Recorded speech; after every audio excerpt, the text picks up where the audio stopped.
back to Dynamic Joints Podcast. In this episode, we will talk about the key differences between PT and chiropractic care. So make sure you share, like, subscribe, and hit that notification bell. Watch to the end for our Dynamic Roulette, where we share a healthy PT tip just for you. It's okay.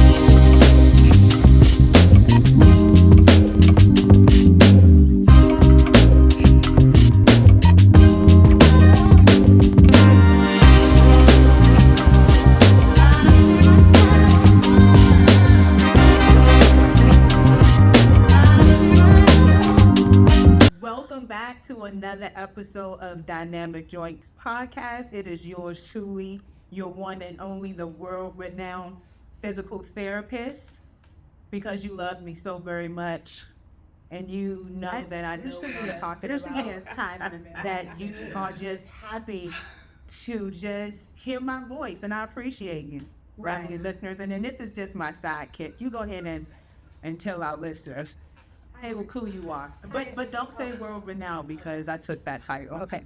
So thank you all for tuning in. I am Dr. Angie. I'm the occupational and physical therapist. Unlike other people at this table, I actually have knowledge. Okay, I understand, and it's not the new guest. It's that one over there, the one that's trying to dress like me. Her.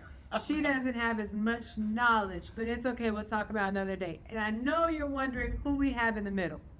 So, Dr. Tyre, would you like to give an introduction? Absolutely, but let me go back. First of all, she said I dress like her. This is our uniform, okay? Same difference. Just want to let it be known. Same difference. So, yes, we have our guest speaker, Dr. Mixon, who is a chiropractor and has been practicing chiropractic care for many, many years. So we're going to say you look real many, many years. I am the smartest person at this table. My name is Dr. Mixon. And I mean, they are very smart, but I am the smartest. Okay, I'll take it. I'll take it for this episode. They're great. And that's The why best physical therapist I know. That's why this episode is chiropractor versus physical therapy. Let's get into it. Yes. So what are some of the differences or similarities? I think let's get to know Dr. Shamika. Well, they know us. They do, because I'm the world renowned. All of us. I'm your physical therapist. Right here on this street, North Tower Hill. And that's your world. And it's only in this public plaza that knows her. Haters gonna hate. So tell us a little bit about you, Dr. Okay. My name is Dr. Shamika Mixon. I am from West Palm Beach. I went to chiropractic school, Life University in Atlanta, Georgia. I left Atlanta, I practiced in Boca, and then I moved to Miami, where I worked with the Heat, and I also worked with the Dolphins. And that's about it. How long have you been? When did you graduate?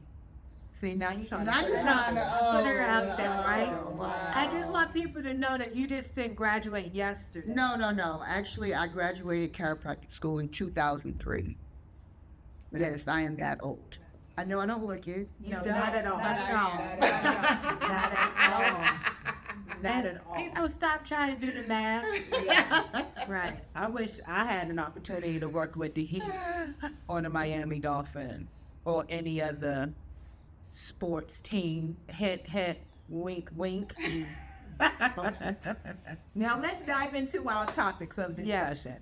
So the differences versus the similarities of PT and chiropractic care. So who would like to take the floor first? I mean, I feel like the human body, right? That's a similarity. We all work on it and we want people to feel better. We have our own space in the healthcare field, but I think a lot of people have trouble to identifying where to go and who to see when. But we'll get into that. I think the difference is, from what I understand, okay, and please correct her. Because you're the smartest person at this table. Yeah. Is that chiropractors specifically work with the bones, and we, the less smart people, work with the entire body. We got the nerves, the muscles, ligaments, tendons. We got everything that we're working on. For movement patterns, I would say, because that's where we classify movement specialists. That's us. What are y'all? Okay, so we do deal with the neuromuscular system. Ah, We do, okay? And we focus a lot on subluxations, which is the misalignment of the bones. We do work with nerves as well, because when you do have misalignment in the spine, it impinges on nerves and it causes a lot of problems, a lot of problems. So, and we can manipulate, adjust bones everywhere, not just the spine. and that's interesting, 'cause I just recently learned that. I always assumed that you guys were just the spine. No, we can adjust everything. I have an aunt whose ribs would come out of place, and she would literally scurry over before I started work. Did you say stir? Scurry fast. She could barely breathe, Right. And I would literally, and people say pop. I would put the rib back in place, and she was off. That's interesting. Now, how often did you have to put her ribs back in? Only maybe about once every 2 months. Yeah, they would come out. She would say, I was in my garden, and clean it up again. And I think that's where PT and OT, I know we're skipping the order of discussion, but I think this is a good segue in, because I think that's how PT and chiropractic care can complement each other, right? Yes, Because absolutely. you realigned your aunt's ribs, but then it would come out of place if she didn't have that muscular stability or strength to situate or keep it in position. Yes. And I think that's the misconception of it all, where just the world in general think they have to go to one versus the other, and not combining the two pieces of healthcare professions for the betterment of their health and movement. Absolutely. Every time in my clinics, we had physical therapists, and I've always worked aside physical therapists. I've always. I mean, you need one complements the other, in my opinion. Yeah. Yes. And that's how I kind of explain it to the clients that come in here, and they're like, well, I go to a chiropractor. Like, we had one lady who was going to the chiropractor every month for over 20 years. And in my world, I'd be like, well, clearly something isn't working. If you have to go every month like clockwork for this, and you never had physical therapy. No, I don't need physical therapy. The chiropractor said I just need to keep coming. So for me, those are the ones that we don't like, because I realize that if the bones are misaligned and muscles are attached to that bone, if the muscle imbalancement is never addressed, then the bone is going to continue to get misaligned.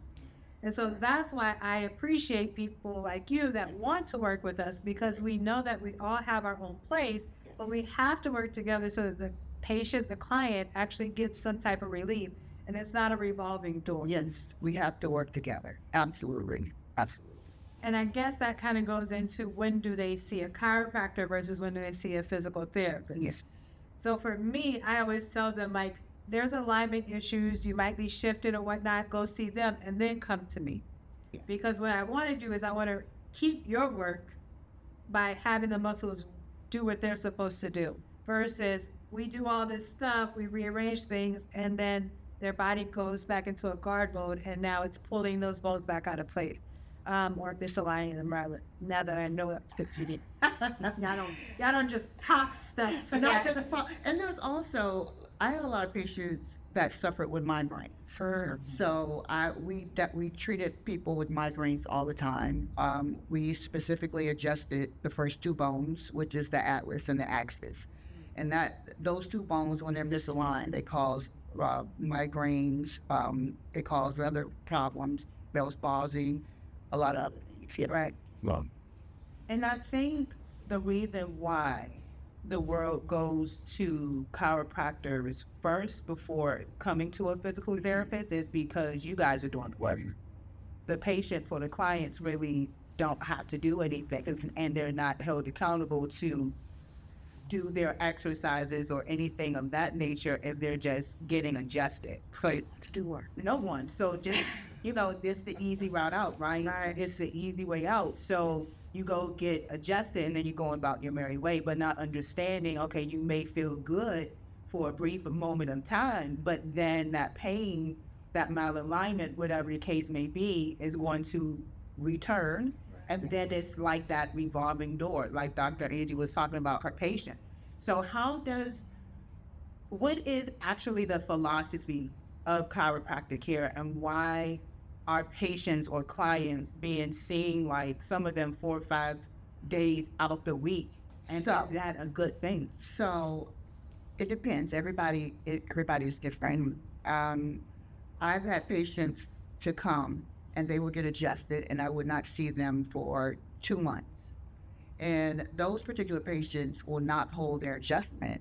They won't hold it, and I know they're going to come back. Now, you have some people that are in car accidents. Let's just use that for, I think that's a really good topic. Okay, Yes. okay, car accidents. Because apparently y'all are the only ones who can treat car accidents. So, yeah, and so there's good and bad of chiropractic, because you have some people that just go to the chiropractor because they were in a car accident, not even to feel better. It's a money thing. Let's just keep it real. Yeah, It's all about money. It's a money thing. But some people really do go to feel better, and there's a protocol that a lot of chiropractors follow. And but as far as people being seen 3 and 4 times a week, I personally don't. Yeah. I Why wouldn't not? agree with that. I mean, you're adjusting when you're adjusting someone. You get the bone and they hold their adjustment. I don't, for them to come back. I'm sure they're gonna. Some people don't hold it for more than 24 hours, but you're over adjusting. You're over adjusting. At that point. Right. And then and I think so, and correct me if I'm wrong, right? Because she's not the smartest one. it doesn't matter. It doesn't matter because I'm world renowned. It doesn't matter, all right? Because our listeners love All right, me. North Haverhill. All right? Our listeners, Haverhill. they get excited when they see my face. I'm here and I'm not going to leave. So, going back to what I was saying as far as getting alignment repeatedly, that interferes with the integrity of the ligaments that are supporting those joints or the spine or what have you. So if you do a lot of adjustments, then in theory you are messing up the integrity, or potentially. I'm not going to say that. Right. Potentially. Right. Potentially mess up the Potentially, integrity you of could the be ligament. causing subluxation, which subluxation basically is when a joint comes apart, but the bones are still attached. And definitely. Yeah, definitely. So, in your chiropractic expertise, Yeah. When you see your patients and things of that nature, when do you know, okay, it's time to put a pause, or let's cut down on doing adjustments and let me refer you to see a physical therapist? Like when do you make that call? I always would refer my patients to physical therapists from the beginning. Oh, wow. I would always do that. Okay. I had physical therapists in my office. I mean, we always worked together. Yeah. So I always, because I know you all are good with mobility, and you have to work together. You have to. Now, I am a reporter at heart, so I am asking questions. And that is very well true. But has there ever been a moment when you were in your office where you felt like the PT overstepped their boundary, or vice versa? Like you felt like you or another chiropractor overstepped their boundaries and didn't stay so much in their lane, if you will? I've never experienced that. Okay. I never have experienced that. They were my clinics, and the PTs worked for me, but we worked together, and we never, they had what they did. I can't tell my physical therapist what to do because I'm not a physical therapist. Right. And they can't tell me what to do because they're not a chiropractor. So, I went to school to do this. You all went to school to do that. So I don't really look at it as overstepping, because you can't tell me what to do, just like I can't tell you what to do. Right. And I think that's really big, because we've been talking about how every health profession has their purpose and their role, right? And so when you have the chiropractor, they're going to do what they're going to do. But what we do is physical therapy. And we've noticed that, like Dr. Tyre said, there's a lot of chiropractor clinics that suggest that they offer physical therapy. However, there's not a physical therapist on staff, which then feels like you're downplaying what our specialty is and not doing what's right for the patient. So then it becomes more of an ethical and moral situation. And we understand that car accidents have good money. They have the car insurance that's paying for it. If there's no lawsuit, that money is going to come to you, which is going to be a little bit more than the typical health insurance. And we understand that. We're a business now, we get it. However, the lack of human care is what becomes the priority. And for us, it's always been top priority, but in the other businesses, it seems to be degrading. I think that happens in both professions because I've seen physical therapists and they are not like you all. Thank you. World renowned. Where I think a lot of chiropractors and physical therapists get comfortable. Right. Like they get comfortable in what they do and they don't care about patient care. Right. They start looking at the money. And that happens. Yeah. That happens. And not just our profession, but other professions as well. But yeah, definitely. Right. And Dr. Tyre was talking earlier before we even started recording about our philosophy from our school. Yeah, which was really interesting because it was a versus thing. It was never a collaborative thing. So it was physical therapy versus chiropractic care. And we don't like chiropractors because they are slowly bringing or bridging themselves or bringing themselves into our territory. So you will have on their business signs, Chiro and PT. And our school was heavily based on manual therapy. So we do mobilizations.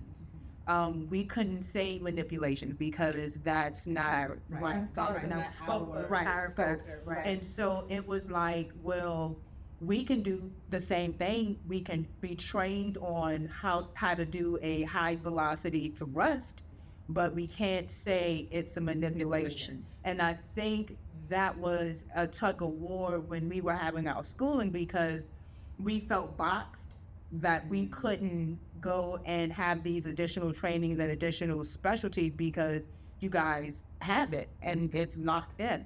And so when we first graduated, I was always, oh, you a chiro? And we wrapped away, right? And not understanding the importance of chiropractic care. It wasn't until we actually lived in Hawaii as we were doing our traveling therapy and we took this rock tape class. And the instructor who was teaching us, it was actually a chiropractor. And he specialized in movement patterns and movement dysfunctions. So we were able to have a conversation and his philosophy wasn't just about adjustment. It was about combining the two worlds together and being okay to combine those two worlds together. And it wasn't until I spoke to him that it changed my insight and my point of view of chiropractic care. Now that we own our business, we're very particular of who we will refer our patients to because like Dr. Angie and Dr. Shamika said, there are chiropractors out there that only care about the dollar sign. They don't care about if you're getting better. They don't care about if it's working, if it's making it worse, whatever the case may be. There's no accountability. And so we're very particular of who we bring into our business circle because we care for our patients to the point where they are our family. Right. So we're not going to ship them out to someone and we don't know their work or their philosophy, right? And not everyone has that, like Dr. Angie said, that human approach, that compassion, that sympathy of people just in general. Right. And I would say it's not even just our clients because when people call and we may not accept their insurance, let me do my research. These people are pretty good from what we've heard. Like we want that word of mouth because we want our people and our name to go with each other. Like we're all good, all around. So I understand not sending our patients to chiropractors that we don't think would be doing the best. And I know that now that we're starting to kind of branch out more into the community and get involved with different healthcare professionals because we can all work together.